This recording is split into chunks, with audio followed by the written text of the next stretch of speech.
Well, let's focus on some stocks now. And Mangalam is here tracking FMCG stocks. Government has slashed the import duty on crude oil, edible crude oil. Mangalam, take us through what this means. Well, that's correct. You know, sometime last September, if you noticed, there was an increase in the duty for imported palm oil prices. And as a result of which, there was a sharp inflation that we saw in palm oil prices. And the third quarter and the fourth quarter results would show that the FMCG margins had shrunk, specifically for the ones that made soap and, biscuit companies, etc.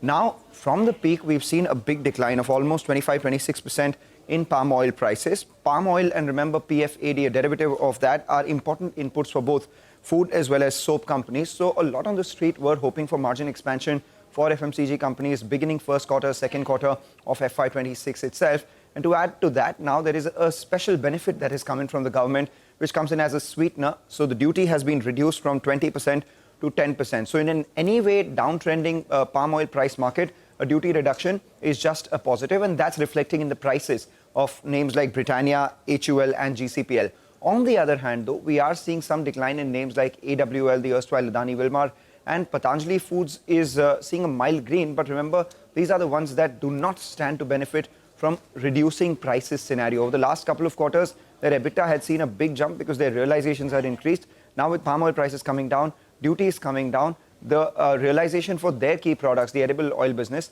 may come down. So as margins for the FMCG companies which are gaining increases, the margins for these companies will reduce. So that's the sum and substance of, edible crude oil and the duty reduction.